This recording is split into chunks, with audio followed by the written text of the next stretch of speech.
সহ্য করবারে যুবক, পায়ে হাত রেখে বলি এখনো তওবা করে নাও। জীবনে তো দাড়ি কম কাটো নাই, বেপরদায় কম চলো নাই, জি করো নাই, আর কত মরণের ভয় কি অন্তরে আসে না? এখনো যদি তওবার নিয়ত থাকে তওবা করো, মনে মনে আমার আল্লাহকে ডাকো, হে মালিক। এই ময়দানে মনে হয় আমার মতো গুনাহগার আর কেউ নাই। আমার মা বাবা কেউ জানে না আমি কত বড় গুনাহগার, আমার স্ত্রী জানে না আমি বড় অপরাধী, আমার সন্তান জানে না আমি কত বড় অন্যায়কারী। ও আল্লাহ, তুমি জানো আমার হাতের দ্বারা কত গুনাহ করেছি। ও আল্লাহ, তুমি জানো আমার চোখের দ্বারা কত গুনাহ করেছি। ও আল্লাহ, তুমি জানো আমি জবানের দ্বারা কত গুনাহ করেছি। ও আল্লাহ, তুমি তো জানো অন্ধকারে বসিয়া বাতি বন্ধ করিয়া কত গুনাহ করেছি। মনে হয় জানো গুনার কারণে আমার হাত না পাক, আমার চোখ না পাক, আমার জিহ্বা না পাক, আমার অন্তর না পাক। ও আল্লাহ, জানি না কোন দিন আজরাইল হাজির হইয়া যায়, কোন দিন জানি আমার সন্তান তুইয়া কবরে যায়। আরে আজরাইল আসলে আমার সন্তানেরা আব্বু আব্বু বলিয়া ডাকবে, আমার জবানে আর আওয়াজ হবে না। আমার মা বলবে আমার সন্তান, আর আওয়াজ দেওয়া যাবে না। আজকে বলি আমার বাড়ি, আমার গাড়ি, আমার টাকা, আমার কিছুই তো আমার না। সাদা কাপড়ে প্যাকেট বানাইয়া ওই বাঁশবাগানে রাখিয়া সবাই চলিয়া যাবে। আজকে আমার ডাইনে বামে সামনে পেছনে কত ভক্ত, কত বন্ধু। মরণটা যখন হবে কেউ নাই, কেউ নাই, কেউ নাই। অন্ধকার আর অন্ধকার আর অন্ধকার। ও আল্লাহ, তুমি ছাড়া আমার কেউ থাকবে না, তোমাকে না নিয়ে আর কবরে যাব না। ও আল্লাহ, শয়তানের ধোকায় পড়ে বহু অন্যায় করেছি, আজকে তওবা করে নিলাম, আর গুনাহ করব না, নামাজ ছাড়ব না, বেপরদায় চলব না, দাড়ি কাটব না, মা বাবার সাথে বেয়াদবি করব না, ওলামায়ে কেরামের দোয়া নিয়া নবীজির আদর্শ মতো চলব, শিক্ষকের দোয়া নিয়ে চলব, মুরব্বীদের দোয়া নিয়ে চলব, মা বাবার দোয়া নিয়ে চলব। ও আল্লাহর বান্দারা, জানি নাই ময়দানে কারা ইয়তীম। কোন বান্দা এখানে আসো বাবা নাই, কে জানি আসো মা নাই। ওরে যার বাবা নাই তার দোয়ার দরওয়াজা একটা বন্ধ, যার মা নাই তার দোয়ার দরওয়াজা দুটোটাই বন্ধ। ওই মা বাবার জন্য দোয়া করো, চোখের পানি ছাড়ো। কান্না যদি না আসে কান্নাওয়ালার কাছে গিয়া দোয়া চাও, কান্নাওয়ালার দোয়া খালি ফেরত যাবে না। ও আমার যুবক বাবারা, মায়েরে কত কষ্ট দিয়েছো। আজকে কত মানুষ মোনাজাতে কান্না করে, তোমার চোখে কেন পানি নাই? গুনার কারণে বুঝি আল্লাহ বেজার হয়ে গেল। তাড়াতাড়ি বাসায় যাইয়া মায়ের থেকে ক্ষমা নাও। মা যদি বাঁচিয়া থাকে ঘরে গিয়া বলবা, মা জীবনে কত বেয়াদবি করেছি, আজকে বোধহয় তুমি আমার উপরে রাগ করে আসো, এ কারণে ময়দানে চোখে পানি আসলো না। মা, আমি তওবা করে আসছি, আর বেয়াদবি করব না। তুমি আমাকে মাথায় হাত দিয়া দোয়া করে দাও। যদি মাকে বলতে পারো, দেখবা মায়ের চোখে পানি চলে আসবে। মা ডাক দিয়া বলবে, আরশে আজিমের মালিক, আমার কলিজার সন্তানটাকে তুমি মাফ করে দাও। আমি মা দোয়া করি, ওকে কবুল করে নাও। মায়ের দোয়া, বাবার দোয়া ছাড়া কোনোদিন সফলতা আসবে না। যার বাবা নাই সে জানে বাবা কত বড় মাথার উপরে ছায়া ছিল। যার মা নাই তাকে জিজ্ঞাসা করো, মা কত বড় রত্ন। ওই মায়ের যারা কষ্ট দিয়ে কাঁদাইছো, কপাল পুড়িয়া গেছি। ওই বাবার সাথে যারা বেয়াদবি করেছো, কপাল বুঝি পুড়িয়া গেছে। এখনো সময় আছে, তওবা করে নাও। রহমতের নবী আমার শুধু উম্মতের জন্য জীবনকে বিলায় দিয়েছে।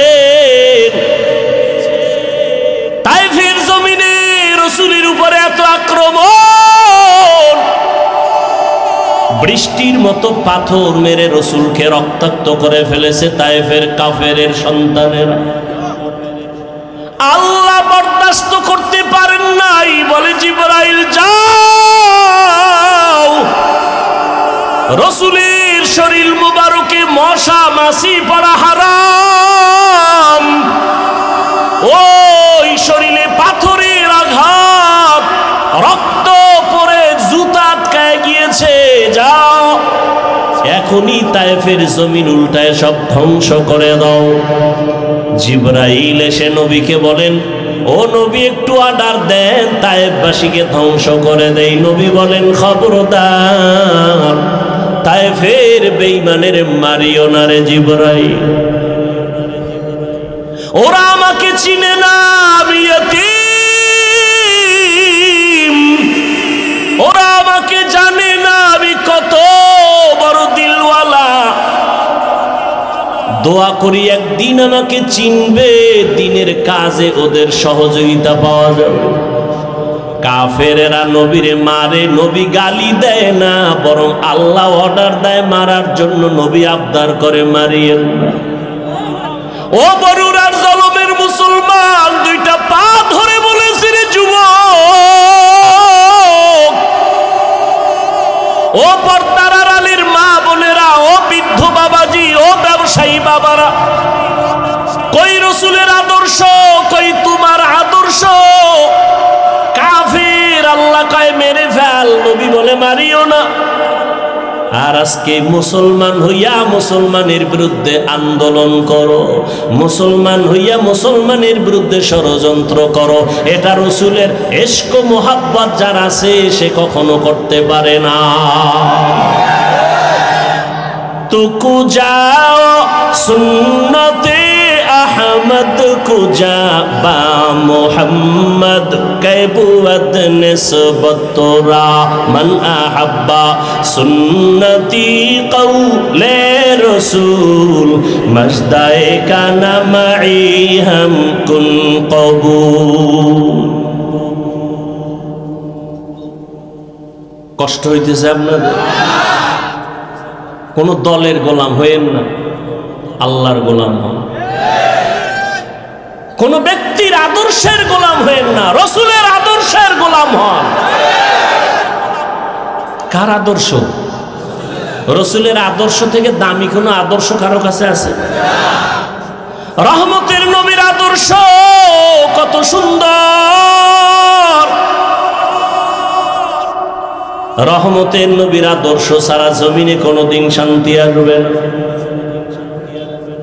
নবীর আদর্শ, জবানের হেফাজত করো, কাউকে গালি দিবা না। কেন? আমার নবীর হায়াতে কোনোদিন কাউকে একটা গালি দেন না। হাজারো গালি নবী শুনছেন, একটা গালির জবাবও নবীজি দেন নাই। কেমন মায়ার নবী আমার! রহমতের নবী দুটো চোখ মোবারক গরম করে কারো দিকে রাগে তাকান নাই। কারণ রহমতের নবী যদি চোখ গরম করে তাকায়, লোকটা জাগায় আগুনের মতো পুড়িয়া ছাই হয়ে যাবে। রসুলের চোখের পাওয়ারের অ্যাকশন এত বেশি। নবী গালি দিবেন দূরের কথা, গালির জবাবও দুই চোখ দিয়ে কোনো দিকে তাকায় গরম ভাবে তাকান নাই। যদি তাকায় সে পুড়িয়া যাবে। ও ভাই, চোখ কান খোলা, আপনাদের দেশের পরিস্থিতি, দুনিয়ার পরিস্থিতি সব দেখতেছেন। আজকে সব বিধর্মী একদিকে যাচ্ছে, মুসলমানদের উপরে নিষ্পেষণ, অত্যাচার, জুলুম। এ জমিন থেকে শুধু টার্গেট মুসলমানকে ধ্বংস করা। ফিলিস্তিনের জমিনে মুসলমানের অপরাধ কি? আসামের মুসলমানের কি অপরাধ? কাশ্মীরের মুসলমানের কি অন্যায়? কোনো অপরাধ নেই। সব বিধর্মী এক হয়েছে। ওদের বাহাদুরি টিকাইয়া রাখার জন্য ইসলাম বাধা। দুর্নীতিবাজের দুর্নীতির পথ পরিচালনার ক্ষেত্রে ইসলাম বাধা। চোরের জন্য চুরির পথে ইসলাম বাধা। জালেমের জুলুম করার পথে ইসলাম বাধা। এজন্য সব চোর ডাকাত দুর্নীতিবাজ চাঁদাবাজ আর ধান্দাবাজ এরা ইসলাম চায় না, ইসলাম।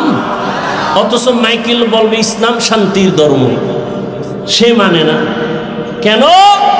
ওরা জানে আসলেই ইসলাম শান্তির ধর্ম। মানলে আমাদের স্বার্থ মতো চুরি করা যাবে না, দুর্নীতি করা যাবে না।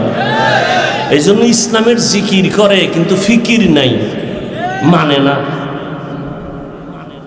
রসুলের থেকে সুন্দর আদর্শ কারো কাছে আছে? থাকলে বলেন আমি হাফিজুর রহমান ঘোষণা দিলাম, রসুলের থেকে যদি আরো সুন্দর আদর্শ কারো কাছে থাকে আমি সেইটা নিব, রসুলেরটা বাদ দিব। বলেন রসুলের থেকে আর সুন্দর আদর্শ কারো কাছে আছে?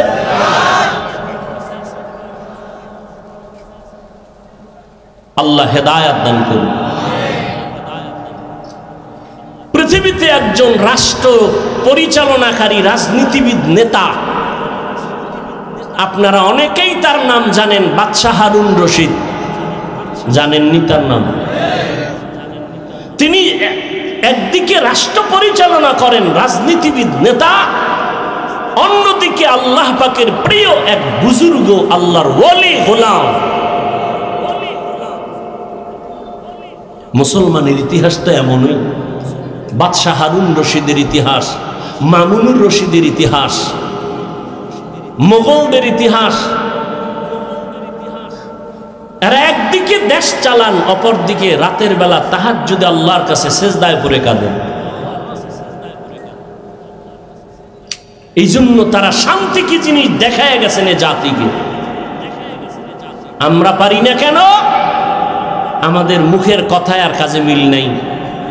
স্লোগান দেই কেউ খাবে কেউ খাবে না, স্লোগান পর্যন্তই থাকে, কাজের বেলায় নিজে খায়া মরি, অন্যের খানার খোঁজ নিব না। আর স্লোগান দিব বৈষম্য চলবে না।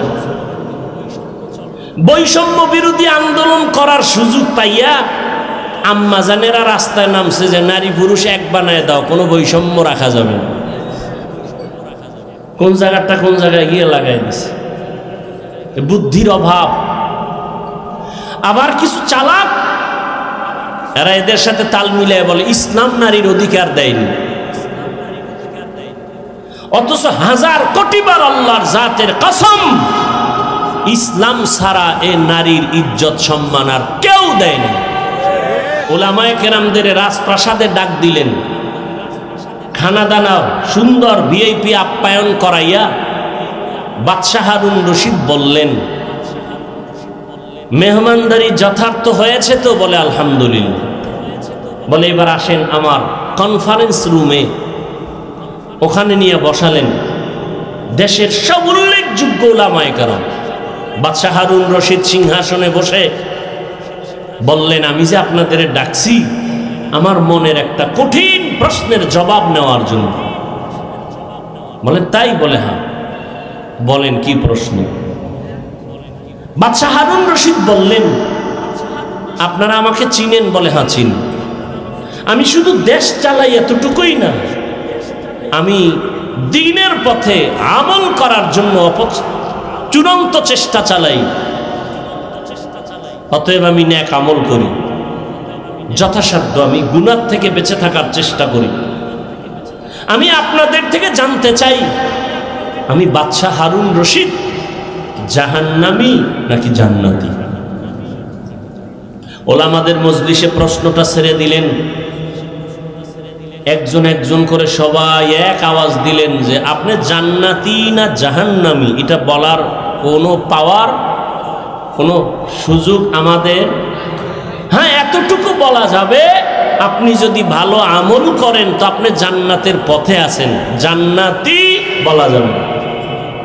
আপনি যদি অপরাধমূলক অন্যায় কাজে জড়িত থাকেন আপনাকে বলা যেতে পারে আপনি জাহান্নামের পথে আছেন, জাহান্নামী বলা যাবে। বাদশাহ হারুন রশিদ মজাক করলেন, আমাকে যদি আপনারা একটা সাইড করে দিতেই না পারেন তো আপনাদের খাওয়াইয়া লাভ হইল? এত বড় মেহমানদারি করাইলাম, কি লাভ হলো? নিরাশ হয়ে গেলেন বাদশাহ হারুন রশিদ। ঠিক আছে আপনারা যান, দেখি জবাব কোনোদিন পাই কিনা। উলামায়ে কেরাম সঠিক কথা বললেও মনের মধ্যে একটু দুঃখ, বাদশার মনকে খুশি করতে পারলাম না। নিরাশ হয়ে উলামায়ে কেরামও যাবেন, ঠিক এমন সময় ওই মজলিসের পেছনে একটা 9 বছরের বালক দাঁড়ায় গেল। দাঁড়ায় বললেন, বেয়াদবি ক্ষমা চাই, বাদশাহ জাহাপনা, আপনি যদি হুকুম দেন জবাবটা আমি দিব। কয় তাদের মতো না আলাদা? বলে আলাদা দিব। ঠিক আছে দাও, আমাকে কাছে নেন।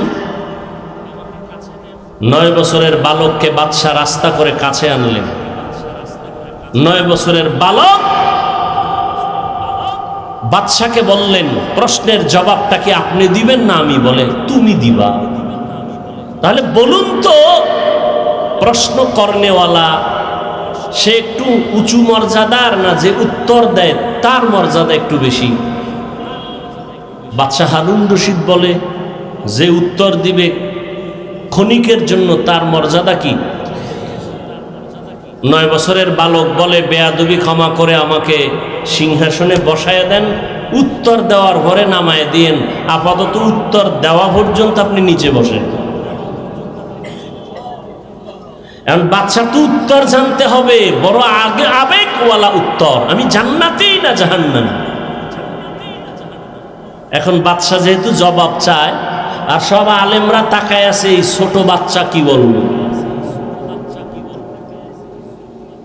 ওই যে শুরুতে প্রহরী না, আমাকে নিচে বিছানা দাও, বাচ্চাকে সিংহাসনে বসাও। 9 বছরের বালকের সিংহাসনে বসায় দিল, বাদশা হারুন রশিদ নিচে বসল। 9 বছরের বালক হারুন রশিদের সিংহাসনে বসিয়া জবাব দেওয়ার আগে বলে, এলেমের মর্যাদা তো এমনই হয়। কিসের মর্যাদা? এলমেরা এজাজু করদান বেহিসাব, খলকেরা দাদান জওয়াবে বা সওয়াব হক নদারত, দোস্তে খলকা জারেরা নিস্তে ই খসলত একে দিনদারেরা। 9 বছরের বালক বাদশাহ হারুন রশিদের সিংহাসনে বইয়া প্রথম একটা ভাষণ দিয়া কয়, এত বড় বড় উলামায়ে কেরামের মজলিসে আমি 9 বছরের সন্তান, বাদশাকে নিচে বসাইয়া সিংহাসনে বসছি, এটা আমার বাহাদুরির কিছু নাই, আল্লাহর দেওয়া এলেমের বরকত। কিসের বরকত? এলেমের বরকত। এলেমওয়ালা কোরআনওয়ালারা টাকাওয়ালার পেছনে দৌড়াবে কেন? কোরআনের এলেম সিনাই নিয়ে চলো, টাকাওয়ালা তোমার পেছনে দৌড়াবে। কোটি টাকার মালিকে দেখো অভাব হয় না দূর, গরিবে ঘুমায় আরাম করে মনটা বাহাদুর। ফেরাউনের লাশটা দেখো মিশর জাদু ঘরে, খায় না মাটি পোকা মাছি সবাই ঘৃণা করে। হৃদয়ে থাকিবে যার নম্রতা সদা, রহমত আসিবে সেথা প্রভুর ওয়াদা। বড়র বাড়াই থাকলে দিলে রহমত আসবে না, নিজেকে নিজে ছোট মনে করিও সাদা। উঁচু জমিন থেকে পানি নিচু জমিনে যায়, তেমনি খোদার রহমত আসে নম্রতার হৃদয়। ভোগবিলাসের বাড়ি গাড়ি পরে রবে সব, থাকতে সময় স্মরণ করো আল্লাহ আমার রব। থাকতে সময় স্মরণ করো আল্লাহ আমার রব। দুনিয়ার সব শেষ হয়ে যাবে, কে থাকবেন? জিন্দেগি মে বন্দগি তু কর নাহি, জিন্দেগি মে बंदगी तू कार नहीं, जिंदगी में बंदगी शर्मिंदा है, जिंदगी में बंदगी शर्मिंदा है। दुनिया में हो दुनिया का तलबगार ना हो, बाजार से गुजर हो खरीदार ना हो।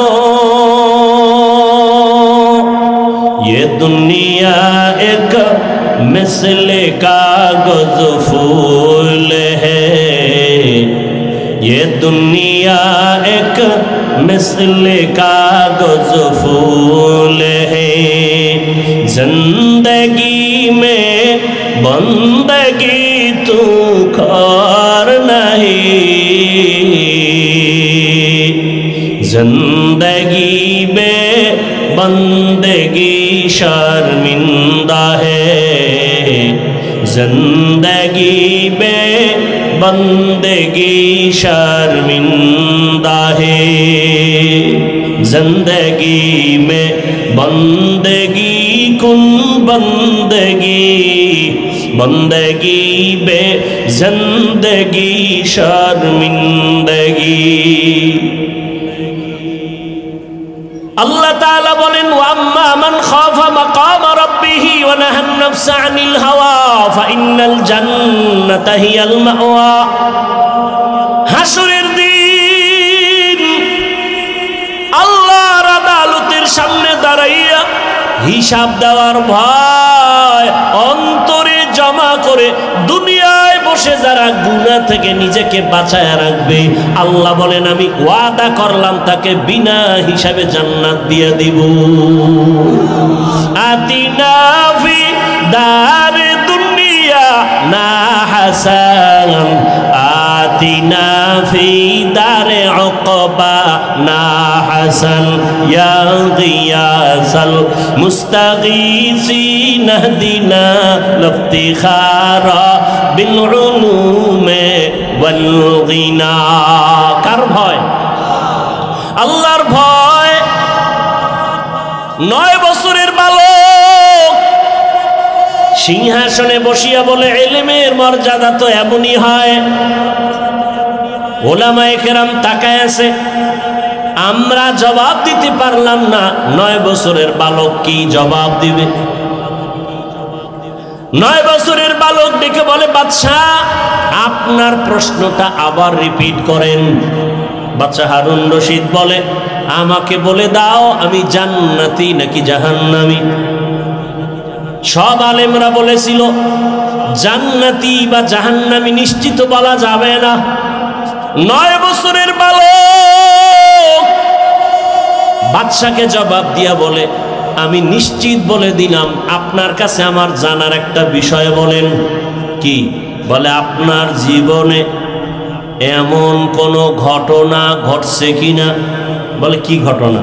বলে আপনার জীবনে আপনার সামনে সুন্দরী রূপসী রমণী দাঁড়ানো, চাইলেই আপনি গুনাহ করতে পারতেন। সুন্দরী রমণী নীরবে দাঁড়িয়ে আছে অপলক দৃষ্টি দিয়ে, আশেপাশে কেউ নাই, চাইলেই আপনি ওই সুন্দরী রমণীকে নিয়ে আনন্দ করতে পারতেন, গুনাহ করতে পারতেন, কিন্তু আপনি সে করার সুযোগ পেয়েও গুনাহ করেন নাই। এমন কোন ঘটনা জীবনে হয়েছে কিনা বলেন? বাদশা হারুন রশিদ বলেন আল্লাহর জাতের কসম এরকম ঘটনা একবার আর দুবার না, বারবার আমার সামনে কত সুন্দরী, কত রূপসী, সুদর্শন, কত রমণী দাঁড়ানো, আমি চাইলেই গুনাহ করতে পারতাম। বারবার এরকম সুযোগ আছে, কিন্তু আমি গুনাহ করি নাই আল্লাহর আযাবের ভয়। 9 বছরের বালক বলে আল্লাহর উপরে ভরসা করে আমি বললাম আপনি নিশ্চিত জান্নাতি। সব উলামায়ে কেরাম আতঙ্কিত হয়ে গেলেন। কেউ আমরা নিশ্চিত জান্নাতি বলতে পারলাম না। তুমি বললা তার দলিল দাও। 9 বছরের বালক বলে, দলিলটা আমি মন গড়া দিব না, আমার আল্লাহর কোরআনের আয়াত দিয়ে দলিল দিব। দাও দলিল। বাচ্চা বলে দলিল নাও। ওয়া আম্মা মান খাফা মাকামা রাব্বিহি ওয়া নাহান নাফসা আনিল হাওয়া ফাইন্নাল জান্নাতা হিয়াল মাওয়া। হর কে দারত খৌফে হকদার দিল মাদাম জান্নাতুল মাওয়া দেহাত উরা মাকাম জুজবা হকচি জে মাখাজ ইনসুজা ফজলে উআ মস্তে দর জুমলা জাহা। 9 বছরের বালক দেখে বলে, বাদশাহ যাহাবো না। আল্লাহর কোরআন দলিল। আল্লাহ ওয়াদা করেছেন দুনিয়ার জমিনে থাকিয়া গুনাহ করার সুযোগ পাইয়াও যারা আল্লাহর আদালতে দাঁড়াইয়া হিসাব দেওয়ার ভয়ে বান্দা গুনাহ করবে না, আল্লাহ ওয়াদা করেছেন আমি তাকে নিশ্চিত বিনা হিসাবে জান্নাত দিয়ে দিব। আল্লাহর কোরআনের আয়াত দিয়ে আমি দলিল দিলাম। বাদশাহ হারুন রশিদ জান্নাতের মেহমান। ও জলমের মুসলমান, ও যুবক, আল্লাহর ভয় অন্তরে জমা করো। দুনিয়াটা কিছুই না রে বাবা। আমি যে এতক্ষণ চিল্লাইয়া বয়ান করতেছি একবারও কিন্তু বলি নাই ও জলমের মুসলমান আমার মতো টুপিওয়ালা হও, দাড়িওয়ালা হও, মাদ্রাসায় যাও, স্কুলে তালা লাগায় দাও, একবারও বলিনি। বরং আমি বলি ও জলমের মুসলমান যুবক বাবারা, বৃদ্ধ বাবাজি, পর্দার আড়ালের মা বোনেরা, আমি আপনাদের শুধু একটা কথা বলবো। আপনি যে লাইনে থাকেন, ব্যবসা করেন, চাকরি করেন, স্কুল কলেজে লেখাপড়া করেন, আমি আপনাদের কাছে একটা আবদার করব, রসুলের আদর্শের মালা গলায় পরেন, স্কুলে পড়েন আলহামদুলিল্লাহ, কলেজে লেখাপড়া করেন কোনো বাধা নাই, চাকরি করেন বাধা নাই, ব্যবসা করেন বাধা নাই। ও আল্লাহর বান্দা, অনুরোধ করে বলবো সফল জীবনটা তৈরি করেন। আদর্শ একটা মানুষ হইয়া কবরে যান। আদর্শ মানুষ হওয়ার জন্য 22 হাতের পাগড়ি লাগানো লাগবে না, মাদ্রাসায় পড়ে মাওলানা হওয়া লাগবে না, মাদ্রাসায় আলেম ওলামার অভাব নাই, আমার দেশে মাদ্রাসায় ছাত্রের অভাব নাই, মুফতি মুহাদ্দিসের অভাব নাই, ইমামের অভাব নাই। আমার দেশে অভাব আদর্শবান ডাক্তার নাই, আদর্শবান ইঞ্জিনিয়ার নাই, আদর্শবান প্রফেসর নাই। অতএব যুবক বাবারা, স্কুল কলেজে পড়ে আদর্শবান ডাক্তার হও, আদর্শবান ইঞ্জিনিয়ার হও, আদর্শবান এসপি হও, আদর্শবান ওসি হও। আমার দেশের প্রত্যেকটা ডিসিএসপি যদি, ওসি যদি আদর্শবান হয়, মদিনাওয়ালার আদর্শওয়ালা নামাজি হয়, এই জমিনে কোরআনের বয়ান করতে গেলে কোনো অনুমতি নেওয়া লাগবে না। ডাক্তার আছে তাসলিমা নাসরিনের মতো হলে কি হবে? ওই ডাক্তারে জাতি চায় না। প্রফেসর আছে, তবে আহমদ শরীফের মতো প্রফেসর হয়ে লাভ নাই। ইঞ্জিনিয়ার হও, ডাক্তার হও, তবে আদর্শবান হইও। ও যুবক, আল্লাহ বিবেক দিছে, বিবেকটা দিয়ে একটু হিসাব মিলায়া দেখো। তোমার মতো যুবক স্কুল কলেজে পড়ে, লেখাপড়া করে, চাকরি করে, 5 ওয়াক্ত নামাজ পড়ে আছে না নাই? দাড়িওয়ালা আছে না নাই? র্যাব, আর্মি, পুলিশ, বিডিআরের চাকরি করে, নামাজ ছাড়ে না। জলমের মুসলমানের কাছে আমার আবদার, আমি যে এতক্ষণ বয়ান করতেছি একবারও কিন্তু বলি নাই তাবলিগে যাও, একবারও কিন্তু বলি নাই চরমনাই যাও, একবারও বলি নাই উজানির ময়দানে যাও, একবারও বলি নাই তুমি 22 হাত পাগড়ি লাগাও, একবারও বলি নাই তুমি কওমি মাদ্রাসায় যাও, একবারও বলি নাই তুমি স্কুল কলেজ ছেড়ে দাও, একবারও বলি নাই তুমি চিল্লা লাগাও, একবারও বলি নাই তুমি নানুপুর পীরের দরবারে যাও। বাবা, আমি কেন বলি নাই? আমি শুধু এতটুকুই বলবো, তুমি পীরের দরবারে যাও বা না যাও তোমার ইচ্ছা, তুমি তাবলীগ করো না করো তোমার ইচ্ছা, তবে আমি অনুরোধ এতটুকু করব, স্কুল কলেজে পড়িয়াও যেন জান্নাতের পথ পাইয়া যাও, স্কুল কলেজে পড়িয়া চাকরি করিয়াও যেন জান্নাতের পথ পাও। চাকরির কাছে থাইকা কলেজে থাইকা লেখাপড়া কইরা কি জান্নাতের পথ পাওয়া যাবেনি? বলো যাবে। অতএব আমি সেই পথটাই দিতে চাই। বাবা, তোমার মতো কত যুবক জলমের বাজারে ব্যবসা করে, আজান হলে দোকান বন্ধ করে দৌড়ায় মসজিদে চলে যায়। এমন ব্যবসায়ী কি জলম এলাকায় নাই? নিজের মনটারে বুঝাইও, আমি কিন্তু হুজুর হইতে বলি নাই, বরং আমি বললাম তোমার মতো জেনারেল লাইনের যুবক যদি ব্যবসা করে নামাজ পড়ে, বলো তোমার পায়ে হাত রাইখা বলি, বলো তুমি কেন নামাজ পড়তে পারো না? তোমার মতো বাংলা লাইনের মানুষটা ময়দানে কৃষিকাজ করিয়াও যদি নামাজ পড়ে, বলো বাবা তুমি কেন নামাজ পড়তে পারবা না? আমার রসুলের আদর্শ নামাজ, আমার নবী অসুস্থ হইয়াও নামাজ ছাড়েন না। ও আল্লাহর বান্দারা, ও যুবক বাবা, তোমার মতো যুবক ওসি ডিসিএসপি 5 ওয়াক্ত নামাজি নাই? তোমার বিবেকের কাছে জিজ্ঞাসা করো, তুমি কেন পারবা না? তোমার মতো সন্তান বাংলা লাইনে থাকিয়া রাস্তায় গাড়ি চালায়, ড্রাইভারি করে, নামাজ ছাড়ে না, বলো তুমি কেন নামাজ পারো না পড়তে? ও আল্লাহর বান্দারা, এখনো সময় আছে, তওবার দরজা খোলা। মনের চাহিদা মিটাইয়া, মনের শখ মিটাইয়া, নফসের ধোকায় পড়িয়া গুনাহ করতে করতে তো জীবনের শেষ প্রান্তে চলে আসছো। বাঁচার কিন্তু কোনো হায়াত নাই, গ্যারান্টি নাই।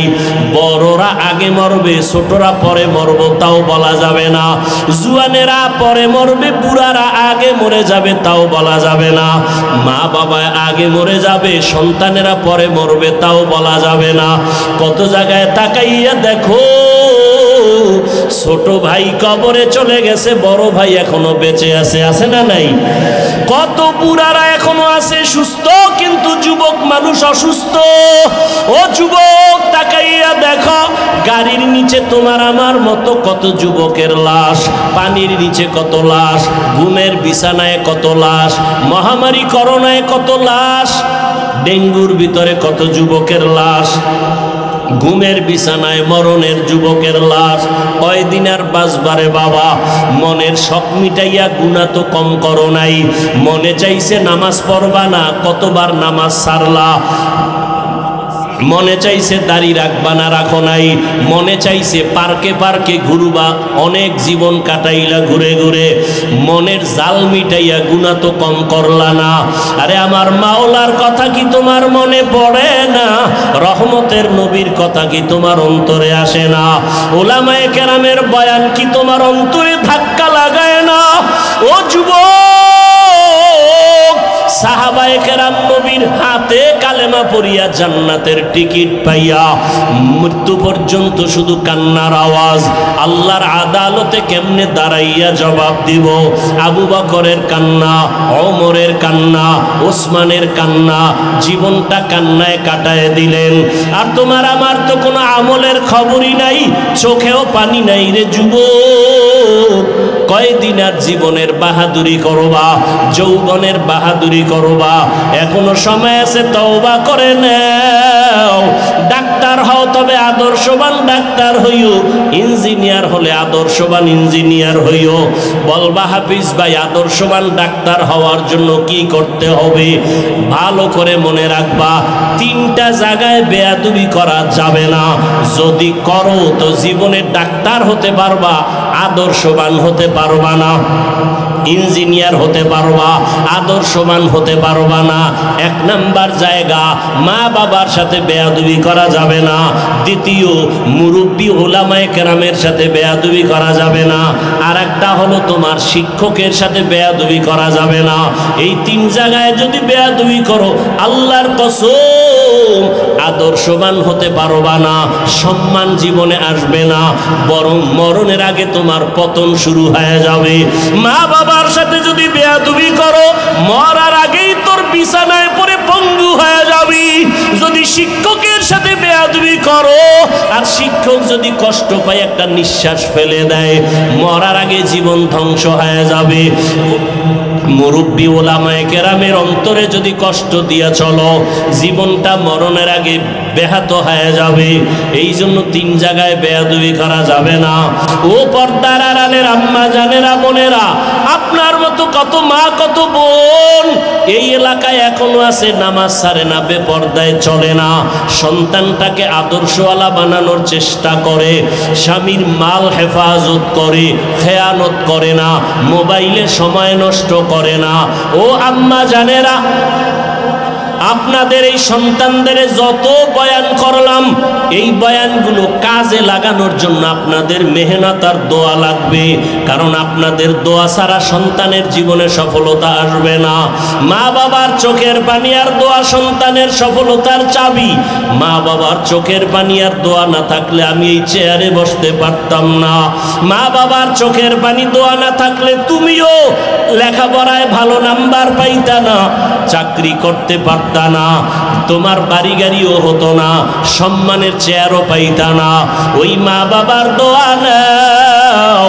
ও পর্দার আড়ালের আম্মা জানেরা, আপনার মতো কত মা কত বোন পর্দা করে, স্বামীর মাল হেফাজত করে, নামাজ পড়ে, আপনারা কেন পারবেন না? আপনাদের এত সম্মান আল্লাহ দান করেছেন। আপনারা নবীদের মায়ের মতো দামি মা, সাহাবায়ে কেরামদের মায়ের মতো দামি মা, খাদিজা রাদিয়াল্লাহু আনহার মতো দামি নারী। আপনারা তো আয়েশা রাদিয়াল্লাহু আনহার মতো দামি নারী।